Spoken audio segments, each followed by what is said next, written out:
प्यारे बच्चों, आज हम लोग परसेंटेज के बहुत इम्पोर्टेंट क्वेश्चंस को करेंगे और ऐसे क्वेश्चंस करेंगे जो हर एग्जाम्स में पूछे जाते हैं और रेगुलर इंटरवल में रिपीटेड होते हैं। और ऐसे सवाल जिस पे अक्सर स्टूडेंट कंफ्यूज रहते हैं या गलती कर जाते हैं या तो वक्त बहुत लेते हैं, वैसे सवालों को देखेंगे हम लोग कि कैसे हम लोग बनाएंगे और क्विक बनाएंगे कम समय में। ऐसे सवाल दिखने में जरूर कॉम्प्लिकेटेड लगते हैं, लेकिन उतना कॉम्प्लिकेटेड होता नहीं है। तो ऐसे सवाल को कैसे बनाएंगे आज हम लोग सीखेंगे। और इस तरह के परसेंटेज के क्वेश्चंस अगर आप कंटिन्यू करते हैं तो आपके परसेंटेज बहुत अच्छा हो जाएगा। और परसेंटेज एक ऐसा चैप्टर है जो ऑलमोस्ट हर चैप्टर से होकर गुजरता है, या यूं कहें कि किसी भी चैप्टर के लिए परसेंटेज रीढ़ का हड्डी साबित होता है।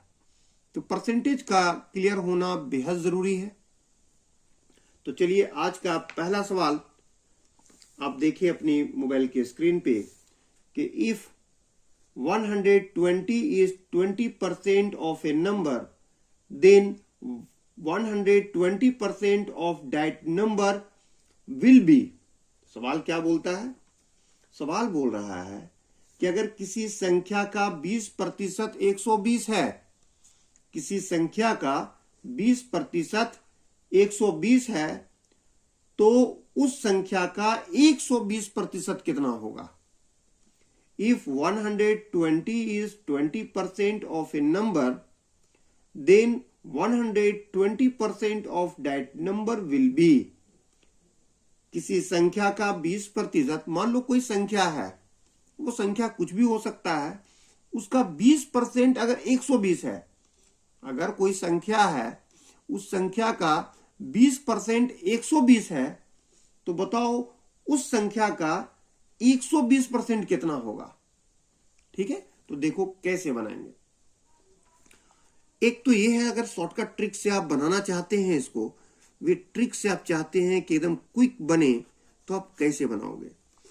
सबसे पहले वो संख्या कितना होगा, 120 बोल रहा है ना, किसी संख्या का 20% 120 है, तो 120 है, ये 20% के बराबर है, तो इसको क्या करोगे 100/20 लिख दोगे। ये संख्या निकल गया। अब इस संख्या का हमको 120% निकालना है, तो लिखोगे 120/100। बस इसे सॉल्व कर दीजिए, आंसर आ गया। यहां से देखो 100 कैंसिल हो जाएगा। ये देखो 20 का 20, 20 छक 120, इसको गुना कर दोगे तो वो निकल जाएगा 720। क्लियर है? अब चलो इसी सवाल को हम थोड़ा डिटेल बना के दिखलाते हैं। ये तो आंसर हो गया। अगर इसी क्वेश्चन को हम थोड़ा डिटेल से बनाएंगे तो कैसे बनाएंगे। देखो, मान लिए कि हम वो संख्या x है, वो संख्या कौन सा है, लेट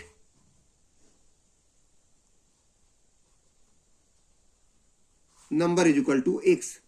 ठीक है, मान लिए वो संख्या x है। अब क्या बोलता है, 20% ऑफ x, 20% ऑफ x मतलब x का 20% बराबर कितना दे रखा है, 120।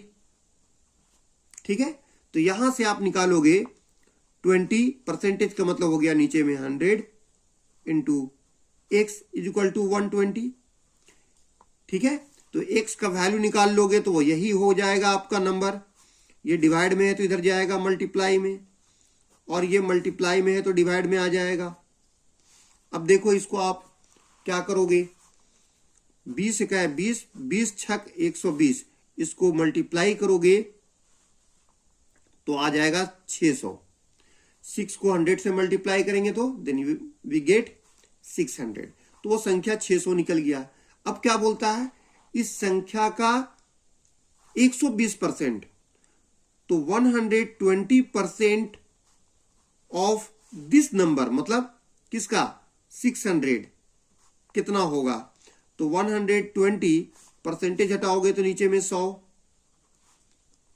इंटू क्या करोगे 100, अब देखो यहां से 1 2 0 2 0 कैंसिल हो जाएगा। 120 को 6 से गुना करोगे तो यह आ जाएगा 720, तो वही आया ना। ये हो गया डिटेल मेथड। क्लियर है? अब चलो, उम्मीद है कि समझ में आ गया होगा। सवाल को बार बार आप प्रैक्टिस करोगे तो इतना लंबा बनाने की जरूरत नहीं है, आप इसे क्विक बना सकते हो। जरूरत है कि आपको प्रैक्टिस का। क्लियर? चलिए अब लेते हैं दूसरा सवाल। क्वेश्चन नंबर 2 बोलता है कि the price of sugar goes up by 20% if a housewife wants the expenses on sugar to remain the same, she should reduce the consumption by. Question क्या बोलता है, इसे आप देखिए गौर से। बोलता है कि चीनी का दाम 20% बढ़ गया। The price of sugar goes up by 20%। चीनी के मूल्य में 20% की वृद्धि हो गई। चीनी का दाम 20% बढ़ गया। पहले जितना में मिलता था उससे 20% महंगा मिल रहा है। If a housewife wants the expenses on the sugar to remain the same, अगर कोई गृहिणी चाहती है कि हम चीनी में कल भी जितना पैसा खर्च करते थे आज भी उतना ही करेंगे, तो क्या दुकानदार उसको पहले जितना चीनी देगा? मान लीजिए पहले 200 रुपए का चीनी वो खाती थी एक महीने में, तो क्या आज भी महंगा होने के बाद भी वो 200 रुपया में उतना ही चीनी मिलेगा जितना पहले मिलता था? तो नहीं, महंगा हो गया है, 20% ज्यादा हो गया है। तो 20% ज्यादा होने से दाम क्या होगा? उसकी क्वांटिटी कम मिलेगी, उसको कम चीनी मिलेगा। तो चीनी का क्वांटिटी उसको कम मिलेगा पहले से। तो वही बोलता है पहले से कितना % कम खाएंगे। बोलता है he should reduce the consumption by. बताओ वो कितनी % अपनी उपभोग में, अपनी खपत में कमी करे। तो आप कैसे बनाओगे इस तरह के क्वेश्चंस को, वो देखो। ठीक है, आसान सवाल होता है। क्वेश्चन नंबर 2 आप क्विक कैसे बनाओगे? ट्रिक से। इसका ट्रिक सीखो। ट्रिक है इसका कि अगर 20% चीनी का दाम बढ़ रहा है तो 20 × 100 कीजिए, डिवाइडेड बाय, और 20% अगर बढ़ता है तो 100 में 20 जोड़ दीजिए और उससे डिवाइड दे दीजिए। इसको सॉल्व कर दीजिए, निकल जाएगा। 21 जा 20, 26 जा 120। अब देखो 2 तिया 6, 2 50 100। 50 को 3 से डिवाइड दोगे तो आएगा 16.2/3%। और यही आपका आंसर हो गया। ये तो हुआ शॉर्टकट मेथड। क्लियर है? अगर इसी को आप लंबा चाहो तो भी बन जाएगा, टाइम लगेगा आपको ज्यादा। मान लीजिए आप कुछ के चीनी के आप रेट मान लीजिए कुछ भी, मान लीजिए 100 मानते हैं, फिर 20 बढ़ेगा तो 120 रुपया हो जाएगा। ठीक है, चलो देखो अगर डिटेल में इसको अगर हम लोग बनाते हैं तो कैसे बनाएंगे उसे भी आप एक बार देख लो। मान लीजिए इसी सवाल को डिटेल में बना रहे हैं कि 100 केजी चीनी का दाम था, वो था 100 rupees. Let 100 KG sugar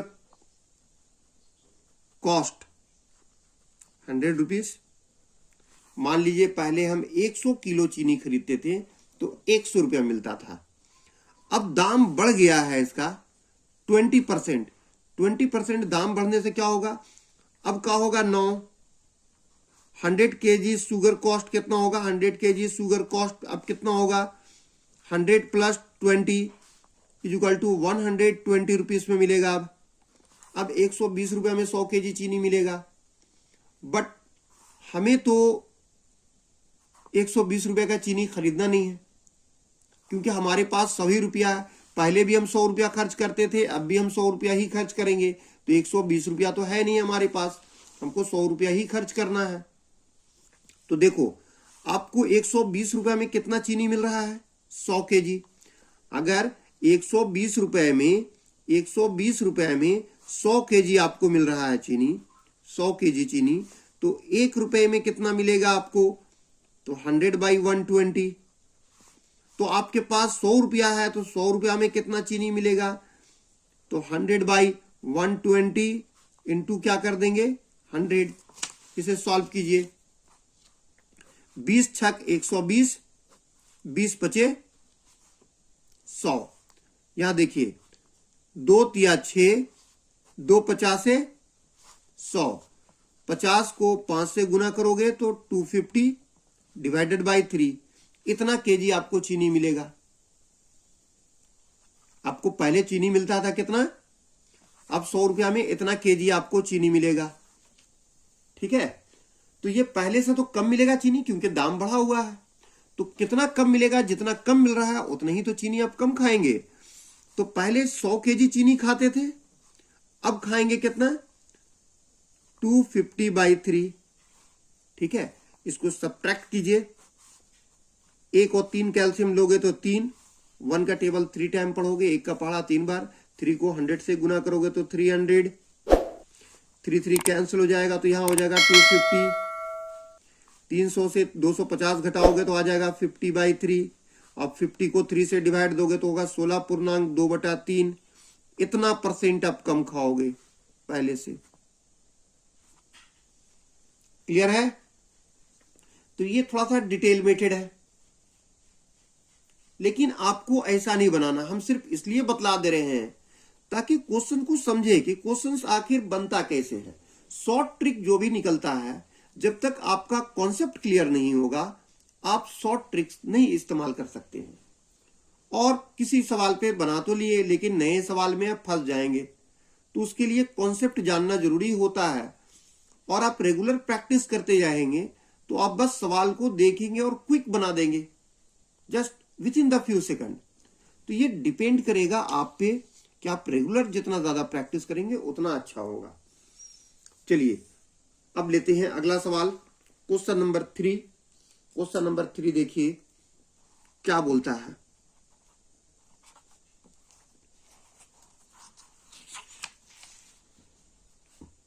question number 3 है,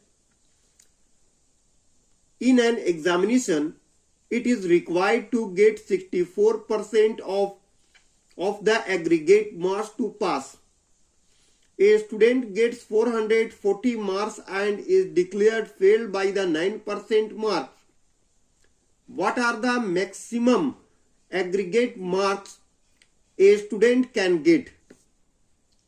इस सवाल को समझने की कोशिश कीजिए। सवाल बोलता है कि इन एन एग्जामिनेशन, किसी परीक्षा में, it is required to get 64% of the aggregate mark to pass. किसी परीक्षा में एग्जाम को पास करने के लिए, परीक्षा को पास करने के लिए कुल अंकों का 64% लाना जरूरी है, अनिवार्य है। अगर टोटल नंबर जो होता है पूरे एग्जाम्स का, उसका अगर आप 64% लाते हैं तो आप पास कर जाएंगे। A student gets 440 marks and is declared failed by the 9% marks. एक स्टूडेंट 440 नंबर लाता है, 440 अंक लाता है, और उसके बावजूद वो 9% से फेल कर जाता है। तो बताइए, what are the maximum aggregate marks a student can get. तो एक स्टूडेंट मैक्सिमम मतलब अधिक से अधिक कितना संख्या ला सकता है, कितना अंक ला सकता है। सवाल समझ में आ गया? जैसे मान लीजिए आज के डेट में अगर कोई बोर्ड एग्जाम्स होता है तो 500 मार्क्स का होता है, जिसका टोटल हो गया एग्रीगेट मार्क्स 500। या कोई एग्जाम 900 मार्क्स का होता है, मतलब टोटल सब्जेक्ट 900 का होता है, तो वो उसका एग्रीगेट टोटल मार्क्स हो गया 900। उसी तरह बोलता है कि मान लो कोई एग्जाम हो रहा था, चाहे वो 1000 नंबर का हो, 1200 नंबर का हो, 500 नंबर का हो, उसका टोटल का 64% अगर लाते हो तब आप पास कर जाओगे। बट अनफॉर्चुनेटली एक स्टूडेंट 440 नंबर लाया। A student gets 440 marks out of total marks and failed by 9% marks, और वो 9% अंक से फेल कर जाता है, असफल रहता है। तो बताओ एक स्टूडेंट मैक्सिमम कितना नंबर ला सकता है? तो भाई जितना टोटल पूरा एग्जाम होता था उतना ही ला सकता है। वही टोटल एग्रीगेट मार्क्स हो जाएगा उसका। तो देखो इस सवाल को क्विक कैसे बनाओगे आप। इसको बनाने के लिए क्या करोगे, कैसे आप क्विक इस सवाल को बनाओगे। सवाल समझ में आ गया है? किसी को कोई दिक्कत है? देखो, पास करने के लिए 64% की जरूरत थी। एक स्टूडेंट 9% से फेल किया, मतलब 9% कम लाया, इसका मतलब है कि वो 55% मार्क लाया। इतना बात समझ में आ गया। रिक्वायर्ड है 64%, 9% वो कम लाया, इसका मतलब है 55% लाया। और 55% किसके बराबर हो रहा है? 440, इतना नंबर लाया और 9% कम लाया, इसका मतलब 55% लाया, तो 55% इसके बराबर होगा। तो यहां से आप इसको 100/55 कर देते हो तो क्या होगा? 11 5 जा 55, 11 5 55, 11 चौके 44, 0, 5 1 5, 5 8 40। तो टोटल आपका मार्क्स हो गया 800। यही आपका आंसर हो गया। मतलब एग्जाम जो हो रहा था, परीक्षा जो हो रहा था, वो 800 नंबर का हो रहा था। और एक स्टूडेंट 800 नंबर ही ला सकता है, मैक्सिमम नंबर ला सकता है तो 800। ऐसा नहीं है कि एग्जाम 800 का हो रहा था और वो 1000 नंबर ले आए, 900 नंबर ले आए। नहीं हो सकता ना। जैसे बोर्ड एग्जाम अगर 500 नंबर का है तो एक स्टूडेंट अगर 5 पेपर है 100 नंबर का, सब में 100 लाएगा तो टोटल वो 500 ला सकता है, वो 700 नहीं ला सकता है। ठीक है, तो ये 800 मार्क्स हो गया। अब इस सवाल को आप चाहते हो डिटेल में बनाना तो भी बना सकते हो, लेकिन उसमें डिटेल में बनाने में वक्त बहुत ज्यादा लगेगा। इस तरह का अगर प्रैक्टिस करते हो आप तो आसानी से बना लोगे। ठीक है, नहीं तो फिर क्या करना होगा आपको, फिर मानना होगा। चलिए हम मान के दिखला देते हैं आपको कि क्वेश्चंस कैसे बनेगा। देखो, मान लिए हम लोग कि मैक्सिमम जो है ना मार्क्स था, मैक्सिमम मार्क्स वो सपोज दैट 100 था। कितना था? 100। अच्छा, एक स्टूडेंट 9% कम लाया तो 64 पास नंबर था, परसेंटेज था, 9% कम लाया, इसका मतलब 55% लाया। ठीक है, तो 55 ला रहा है।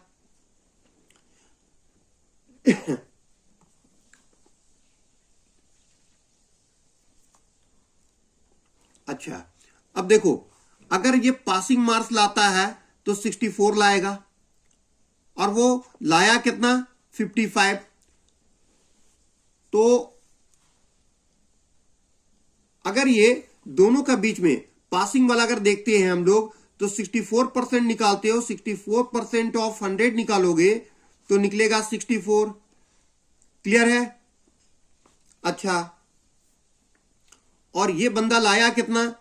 9% कम लाया तो 55। जब 55% निकालते हो ऑफ 100 तो लाता है कितना? 55। तो ये 55 अंक ला रहा है। ये 55 अंक ला रहा है कितना में? जब मैक्सिमम मार्क्स कितना हो? 100 हो। मैक्सिमम मार्क्स कितना माने? 100 हो। अब अगर एक नंबर लाता है तो मैक्सिमम मार्क्स कितना होगा? 100/55। ये लाया 440, 440, तो मैक्सिमम मार्क्स कितना होगा? 100/55 गुना क्या होगा? 440। ठीक है, अब चलो सॉल्व करो। यहां से 11 5 55, 11 चौके 44, 0, 5 1 5, 5 8 40, 100 को 8 से गुना करोगे तो 800। यही हो गया आंसर। ठीक है, तो इस तरह से आप ना बनाए, आपको टाइम लगेगा। आपको समझाने के लिए हमने बतला दिए। चाहे आप एक्स भी मान के बनाओगे तब भी बन जाएगा। एक्स वाई जेड कुछ भी मानो, 100 मानो, 200 मानो, कुछ भी मान के बनाओगे बन जाएगा। लेकिन इस तरह के बनाने में वक्त बहुत लगेगा, इसलिए हम प्रिफेयर करते हैं और लोगों को बताते हैं कि शॉर्टकट से कैसे बनाओगे आप, क्विक कैसे बनाओगे वो चीजों को। चलिए अब अगला सवाल की तरफ चलते हैं। Next questions. अगला क्वेश्चन है, देखिए आपके मोबाइल स्क्रीन पे, रेशमा's monthly income is 22% more than that of Neelam's monthly income. If Neelam's monthly income is rupees 3500, what is रेशमा's monthly income? अब सवाल को देखो, ये सवाल एक अच्छा सवाल है, एक अच्छा सवाल है, और इस तरह के सवाल अक्सर पूछे जाते हैं, और वैसे ही सवाल आज हम लोग कर रहे हैं। आज का सवाल बोलता है कि Reshma's monthly income is 22% more than that of Neelam's monthly income.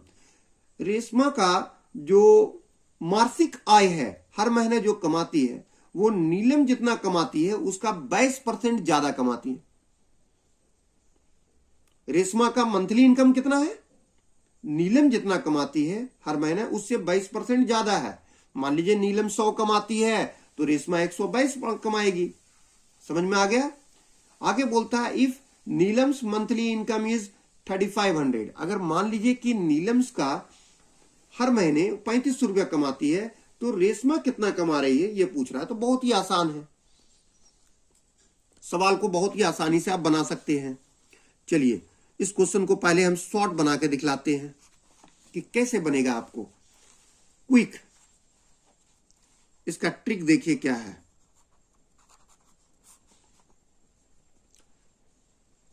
नीलम का मंथली इनकम कितना है? 3500।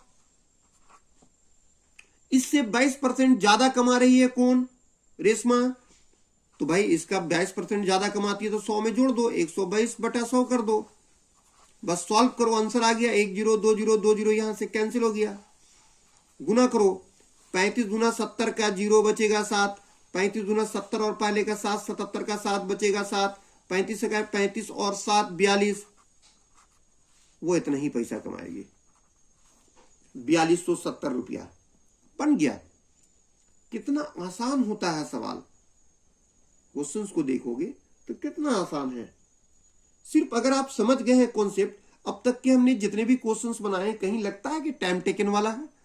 हाँ, डिटेल जाओगे तो वो टाइम लग सकता है, 2 मिनट भी लग सकता है, 5 मिनट भी लग सकता है, लेकिन जब प्रैक्टिस करोगे इस तरह के क्वेश्चंस को देखोगे और क्विक अब बन जाएगा जब रेगुलर आप बनाते रहोगे। अगर इसी सवाल को आप चाहो डिटेल मेथड में बनाना तो बना सकते हो, ठीक है। आप आसानी से इस तरह के सवाल को बना सकते हो, लेकिन टाइम लगेगा। चलो दिखलाते हैं आपको। देखो, मान लीजिए कि नीलम्स का जो था, नीलम्स का मंथली इनकम 100 रुपया था, ठीक है। तो रेशमा का कितना है? रेशमा इससे 22% ज्यादा कमाती है तो इसका मतलब हो गया 122, ठीक है। अच्छा जी, अब बोलता है क्या कि नीलम जो है वो 3500 रुपया कमा रही है। नीलम कितना कमा रही है? 3500 रुपया।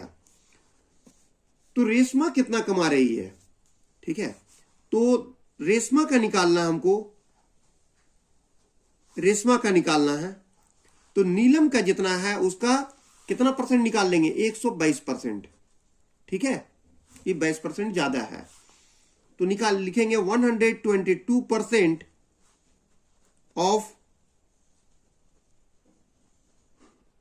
नीलम्स सैलरी। नीलम्स की जो सैलरी है या जो इनकम है, तो 122% को हटाओगे तो नीचे में 100 इंटू ऑफ मीन्स इंटू गुना, और नीलम्स का इनकम कितना दिया हुआ है? 3500। 2 0 2 0 कैंसिल, बात वही है। इसको आप मल्टीप्लाई कर दोगे तो 4270 आ जाएगा। क्लियर है? ठीक है, इसलिए हमने बहस जोड़ देते हैं। चलिए अब अगला सवाल की तरफ चलते हैं। क्वेश्चन नंबर नेक्स्ट क्वेश्चन है 5th नंबर का क्वेश्चन। देखिए, the price of an article was first increase by 10% and then again by 20% if the last increase price be ₹33, the original price was. Question क्या बोलता है? Question number 5, पांचवा सवाल क्या बोल रहा है? क्वेश्चन बोलता है कि the price of an article was first increase by 10%। अगर किसी वस्तु का मूल्य पहले 10% बढ़ता है एंड देन अगेन बाय 20%, और फिर 20% बढ़ता है, मतलब शुरू में वो 10% बढ़ा और फिर उसका दाम 20% बढ़ गया। If the last increase price be ₹33, अगर अंत में उसका मूल्य 33 रुपया है तो उसका ओरिजिनल प्राइस निकालिए। तो अब कैसे निकालोगे इसे? ओरिजिनल प्राइस हमें निकालना है, ओरिजिनल प्राइस। ओरिजिनल प्राइस कैसे निकालोगे? देखो, फाइनल प्राइस अभी कितना दिया हुआ है? 33। शुरू में कितना बढ़ रहा था? 10%। तो इसका जो भी दाम होगा वो कम होगा ना, तो लिखोगे 100/110। ठीक है, 10% बढ़ा तो 100 में जोड़ दिए, फिर 20% बढ़ा तो लिखोगे 100/120। अगर और बढ़ता इधर तो और भी लिखते हैं हम 100 करके। अब इसको सॉल्व कर दो, 1 0 2 0, तो यहां से 2 0 कैंसिल, 11 1 11, 11 तिया 33, 11 1 जा 11, 11 3 जा 33, 3 से काटो, 3 1 3, 3 चौके 12, 3 1 जा 3, 3 4 जा 12, फिर 4 से काटोगे इसको तो ये 25। मतलब इसका ओरिजिनल प्राइस जो था वो था 25 रुपीज। बन गया? समझ में आ गया? ओरिजिनल प्राइस कितना था? 25।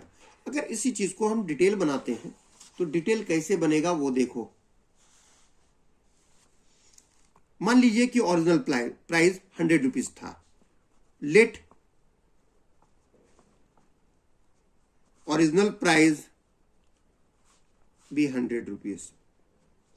ठीक है, अब शुरू में फर्स्ट में 10% बढ़ता है, तो अब क्या हो जाएगा? 10% इंक्रीज होने के बाद हो जाएगा 100 + 10 बराबर 110 हो गया। और फिर क्या होगा कि फिर 20% बढ़ता है, तो फिर इसका बढ़ेगा 110 + 110 का 20%, 20% बढ़ेगा। तो यहां देखो 1 0 2 0 2 0 कैंसिल हो जाएगा, 110 तो होगा ही, 11 दूनी 22 उसमें और बढ़ेगा, तो हो गया क्या? 2 2 0 2 2 और 1 3 और ये 1 कितना आ गया? 132, 132। क्लियर है? अब देखो 132 रुपया जो हुआ ये लास्ट प्राइस हुआ ना, ये लास्ट प्राइस है, अंतिम मूल्य है। जब अंतिम मूल्य 132 रुपया है तो प्रारंभिक मूल्य ओरिजिनल प्राइस क्या है? मूल प्राइस क्या है? 100 रुपीज। अगर अंतिम मूल्य 132 रुपया है तो ओरिजिनल प्राइस दिया हुआ है 100 रुपीज, ये ओरिजिनल प्राइस हो गया। ठीक है, तो इसका अगर 1 रुपया होता लास्ट प्राइस तो ओरिजिनल प्राइस क्या होता? 100/132। अगर इसकी दिया हुआ है कि लास्ट प्राइस 33 रुपीज है तो ओरिजिनल प्राइस क्या होगा? 100/132 इंटू 33। ठीक है, सॉल्व कीजिए। 11 तिया 33, 11 1 11, 2 बचेगा 22, 11 दूनी 22, फिर काटो, 3 1 3, 3 चौके 12, 4 से काटो, 4 1 4, 4 25 100, तो ओरिजिनल प्राइस कितना निकल गया? 25। यही चीज लाए थे ना हम, जिसे हम एक लाइन में बना दिए आपको। तो आप इस तरह के प्रश्नों को रेगुलर प्रैक्टिस करोगे तो ऐसे बनाने की जरूरत नहीं पड़ेगा। ठीक है, चलो अगला क्वेश्चन की तरफ चलते हैं। नेक्स्ट क्वेश्चन जो है क्वेश्चन नंबर 6। ठीक है, देखिए क्वेश्चन नंबर 6 बोलता है A salary is 20% less than B salary, then B salary is more than A salary by. अगर ए का सैलरी, ए का आय जो है, ए का तनख्वाह, ए का वेतन जो बोल दे आप, वो बी से 20% कम है। ए कितना कमाता है? बी से 20% कम कमाता है। Then B salary is more than A salary by. तो बताओ बी ए से कितना % ज्यादा कमाता है? अगर ए जो है बी से 20% कम कमा रहा है, ए बी जितना कमाता है उससे वो 20% कम कमाता है, इसका मतलब है बी ए से ज्यादा कमा रहा है। तो सवाल तो वही पूछ रहा है कि बी ए से कितना ज्यादा कमा रहा है। तो देखो शॉर्ट ट्रिक से बनाओगे तब तो आप क्विक बना लोगे, बहुत सिंपल है। अगर बी कितना ज्यादा कमा रहा है ये निकाल रहा है ना, तो बी कितना, ए कितना कम था? ए जो था बी से 20% कम था, तो 20/100 करो, 20 गुने 100 करो। ठीक है, अब क्या करोगे आप? ए जो है बी से 20% कम कमाता है, तो 20 गुने 100 कर देंगे, और कम है तो 100 में 20 घटा दोगे तो आ जाएगा 80। अब देखो 20 से क्या है 20, 20 चौके 80, 4 से काट दोगे तो 25। इसका मतलब है कि 25% ज्यादा कमाता है कौन? बी। किससे? ए से। क्लियर है? कोई दिक्कत कहीं पर भी, किसी भी सवाल में? आ गया समझ में ये कि सवाल कैसे बनता है? अब इसी को थोड़ा डिटेल से देखो। मान लीजिए बी की सैलरी जो है ना, बी कमाता है 100 रुपया, तो ए उससे 20% कम कमाता है, तो इसका मतलब होगा 100 - 20 कर दोगे तो हो जाएगा 80 रुपया कमा रहा है। ठीक है, ए कितना कमा रहा है? 80 रुपया। अच्छा जी, अब ए 80 कमाता है तो इसकी में कितनी ज्यादा है? बी कितना ज्यादा है? एक्सेस कितना है इसका बी की ये में? तो आप क्या करोगे? 100 - 80 कर दोगे तो बोलोगे कि 20 रुपया वो ज्यादा कमा रहा है। 20 रुपया क्या कर रहा है? ज्यादा कमा रहा है। कौन? बी। ये 20 रुपया ज्यादा कमा रहा है कौन? बी कमा रहा है। ठीक है, तो 20 रुपया अधिक कमाता है कौन? बी। जब ए का कितना होता है? 20 रुपया ज्यादा कमाता है कौन? बी कमा रहा है। तो ए का कितना हो रहा है? 80। ठीक है, अब इस तरह से आप क्वेश्चंस को सॉल्व कर सकते हो। बेसिक चीज समझ में आ गया कि क्वेश्चंस कैसे बनेगा, कैसे शुरू करना है। ये हम मान लिए कि इनिशियल मान लिए, प्रारंभिक मान लिए कि बी कमाता है, ये बी का क्या है? सैलरी है। अच्छा सा समझिए, क्योंकि ये सवाल आपको छोड़ रहे हैं बनाने के लिए। तो ए की सैलरी कितनी हो जाएगी? उससे 20 कम कमाता है तो 80 हो जाएगा। इसका मतलब है कि बी में वृद्धि कितनी हो रही है? बी के मान में वृद्धि है, बी के सैलरी में वृद्धि है, इंक्रीज ऑफ बी सैलरी। तो बी इससे कितना ज्यादा कमाता है वो पूछ रहा है आपसे। चलिए, अब रेस्ट पार्ट एक छोटा सा छोड़ रहे हैं, इसका हम आंसर निकाल के दिखला दिए। अब इसको कंप्लीट करने का आपका जिम्मा। आप इसे बना करके कमेंट के जरिए मुझे बताइए कि क्या आपका आंसर इतना आया या नहीं। अगर नहीं आता है तो फिर हम बताएंगे आपको, लेकिन छोटा सा काम है, आधा कर दिए हैं और उम्मीद करते हैं कि आप बना लेंगे। कैसे बनाएंगे, कैसे शुरुआत करेंगे वो हम लिख दिए, और आंसर क्या आएगा वो भी हम लिख दिए।